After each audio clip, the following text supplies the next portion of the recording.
Hello everyone, কেমন আছো তোমরা সবাই? আমি তো খুব ভালো আছি। আর আজকে আবার নিয়ে চলে এসেছে একটা সিম্পল বেঙ্গলি লাঞ্চ থালির রেসিপি। তো আজকে ফার্স্টেই ছিল, দেখতে পাচ্ছ, শসা, আর সঙ্গে ছিল একটু লেবু স্যালাডে। আর তারপরে ছিল কিন্তু এই যে চিংড়ি মাছ, যেটা পেঁয়াজ দিয়ে বেগুন দিয়ে ভাজা ছিল।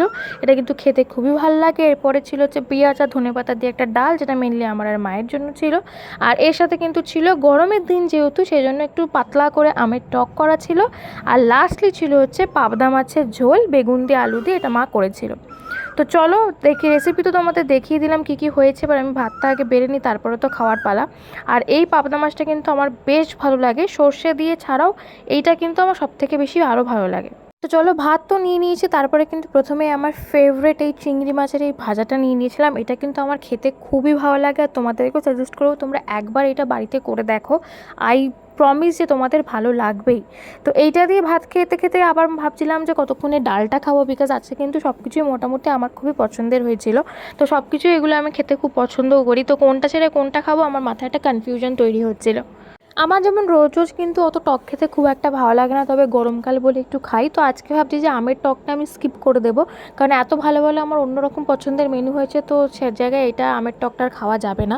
তো চলো, এই ভাজাটা দিয়ে ভাত খেয়ে নেওয়ার পর কিন্তু তারপর আমি নিয়ে নিয়েছিলাম পাবদা মাছ, যেটা আমার কিন্তু বেশ ভালো লাগে। আর বেগুন দিয়ে এরকম পাতলা পাতলা ঝোল করলে কিন্তু এটা আরোই ভালো লাগে।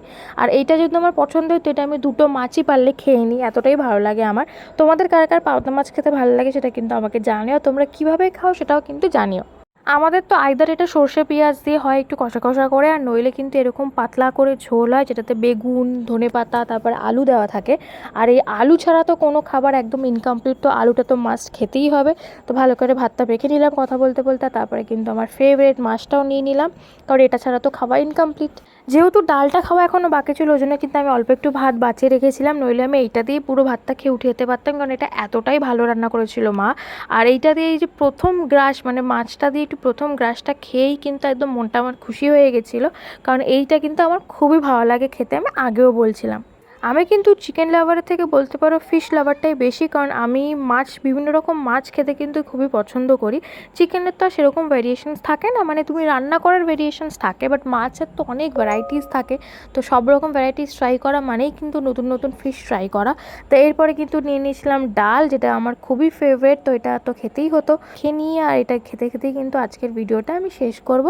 এই সিম্পল বেঙ্গলি লাঞ্চ থালির রেসিপিগুলো তোমাদের কেমন লাগছে সেটা কিন্তু আমাকে অবশ্যই জানিও। আশা করছি তোমাদের ভালো লাগছে। একটু যদি ভালো লেগে থাকে তাহলে লাইক, শেয়ার, কমেন্ট করতে কিন্তু একদমই ভুলো না। আর চ্যানেলটাকে প্লিজ সাবস্ক্রাইব করে দাও, তোমাদের সাপোর্টের আমার খুবই দরকার। তো চলো, টাটা।